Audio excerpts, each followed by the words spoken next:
Alexander Khokhlachev scores 2 for Spartak. Neftekhimik keeps the perfect record going, while Amur shocks Salavat on the road. All that and more in today's Daily KHL update. We'll make our first stop on Novosibirsk, where Sibir take on Severstal. Michiko Gorlitsky goes up against Alexander Salak, who has made 33 saves in 2 consecutive games, allowing just 2 goals. Picking up from the second, and it takes Severstal less than a minute to solve Salak. Matej Stransky scores his first career KHL goal.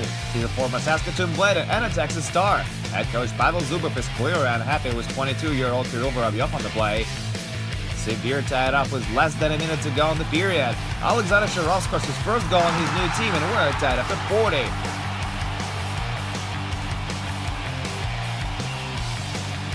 It ends with another late drama. With just 27 seconds remaining to play in regulation, Vladimir Pervushin blows the roof of the building as he slams it past Julius Khokhlachev.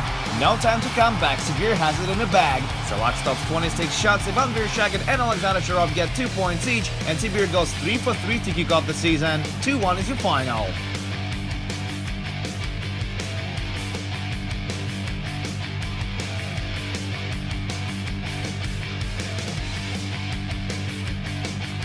Let's head over to another Siberian town. This is Omsk, and tonight Avangard hosts Torpedo.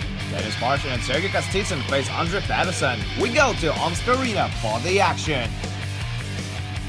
We'll pick it up from the second as well. 5 minutes in, Kaspar's Dalugavic fits Gennady Stelorok from behind the net. He shoots. Dominic Fur has a piece of it, but the puck still sits in the crease until Maxim Berezin clears it to safety.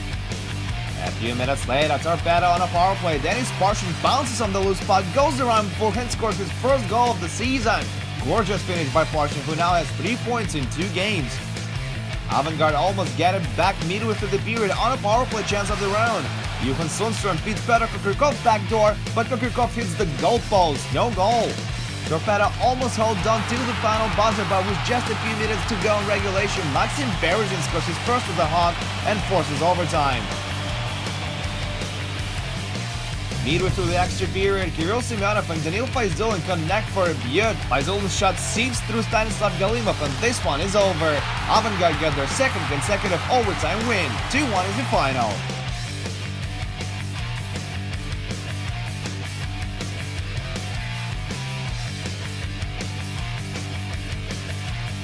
We travel to Astana, Kazakhstan now, where Boris take on guests from the Baltic Sea, Dynamo Riga.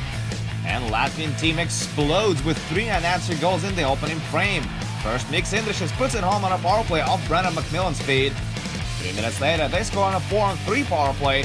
Carl Stoller has his first career KHL goal from the hash marks. 5 minutes after that, Indrishis and McMillan get the job done again. This time, Indrishis springs up for a breakaway and scores his second of the game with a backhander.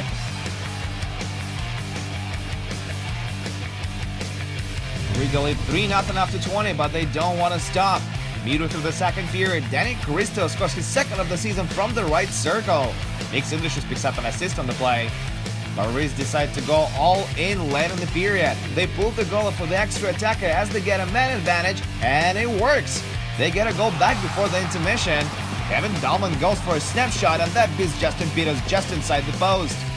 Early in the third period, they do the same thing. Dynamo are down a man, extra attack is out there for Boris, and Darren Dietz scores his first career KHL goal. Martin St-Pierre and Matt Braden get the assists, and Boris are down by just 2 now. Midway through the period, Dynamo get another penalty, and Boris do the thing that seems to be working for them, except this time it backfires on them. Gunnar Skvortsov beats St-Pierre in the foot race and scores an empty netter. But Boris still won't give up. With less than 2 minutes to go in regulation, rookie Anton Sagadeyev scores his first career KHL goal as well. Down by 2 again, but they run out of time. Dynamo Riga hold on to the 5-3 lead and get their first win of the season. One thing you can't deny, though, is that Boris certainly gave them a run for their money.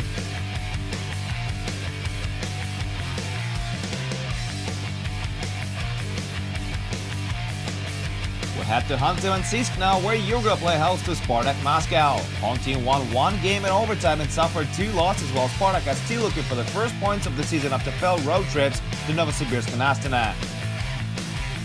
And the red and white get to work early. Just 25 seconds in, Viktor Komarov sails past but goes for a shot and scores his first of the season from the left circle. Late in the period, Igor Mirnov buries the rebound to give Spartak a 2-0 lead. Viktor Bobrov gets the only assist on the play.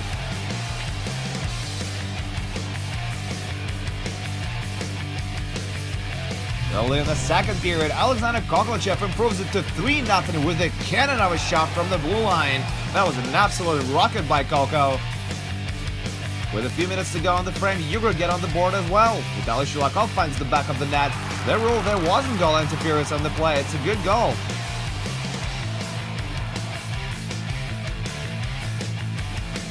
Seven minutes into the third period, Igor get another one as Maxim Pistushko puts it home on a power play. Dmitry Makarov with a beautiful dish from behind the net. But then Spartak show no mercy. Viktor Komarov scores on a 2-on-1 rush off Ben Maxwell's assist just 36 seconds later. A minute after that, Koko beats Ilya Proskirkov on the stick side for his second of the night. And finally, late in regulation, they net a beauty to finish it off. Maxwell to the line and in front to Lukas Radel, and he scores. Ilya Proskirkov allows 6 goals on 37 shots, while Koko scores twice and Spartak win their first game of the season 6-2 on the road.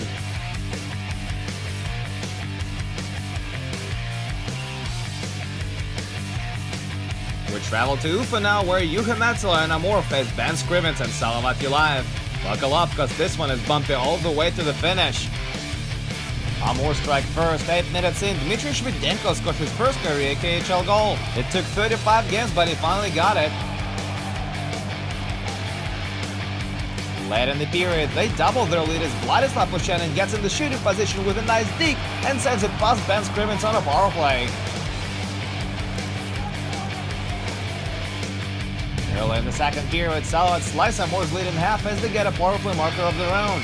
Denis Khokhlachev unleashes his fury from the right wing, and the puck trickles into the net. 3 minutes later, Amur restored the 2-goal margin with yet another converted man advantage. Slava Ushanin blasts it from the point, and Alec Gubin tips it in for his first of the year. Leader to the period now, Philipp Larsen has the puck in the neutral zone. He wheels around Amur defense, gets in tight, but he can't beat Juha Metsola. What a solo effort by Larsen, though. He almost feels sad he didn't score.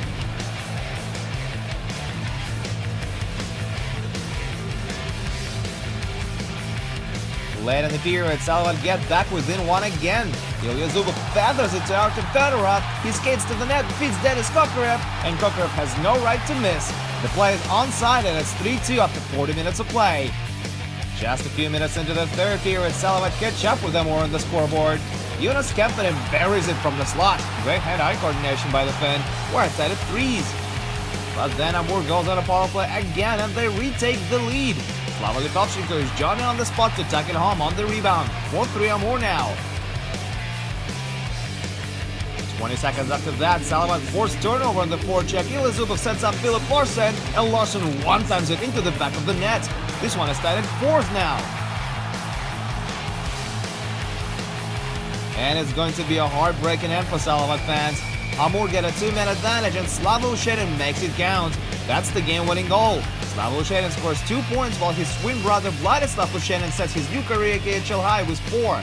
Amur 5, Salavat 4.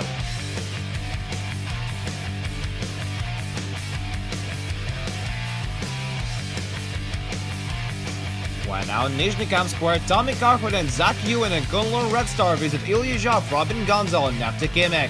Who's it gonna be tonight? Mike Keenan or Andrei Nazarov? We'll find out in a minute. First period, Kunlun with a man advantage. Matthias Mutin and pass it to Marek Dalaga. He feeds Konstantin Makarov, and he's turned aside by Ilya Zhov. What a save by Neftekhimik net-nighter. Home team answered with a scoring chance of the round. Bogdan Nikimov gives the puck to Ildar Shiksadarov. He shoots, but the puck hits the post and goes back into play. Neftekhimik outshoot Kunlun 12-4 in the opening 20, but they find the back of the net only in the second. Just 30 seconds into the frame, Robin Gonzo scores the second of the season, while Dan Sexton picks up his 4th assist. 10 minutes later, Sexton snipes one himself to double Neftekhimik's lead. This guy led KHL in preseason scoring, and he has 5 points in his first 3 games. Neftekhimik has a 2-0 lead now. Kunlun get a goal back later in the period as Brennan DiPazio buries the rebound from the slot. Andrei Kostitsy picks up one of the assists. but that's not gonna do them any good.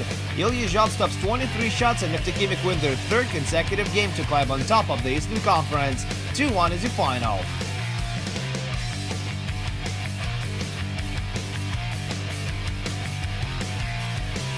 And there's just one more score to tell you about. Andrei Markov registered 3 assists tonight as Akbars beat Amur 4-1 on home ice. Amur remains the only team in the East without a single point so far.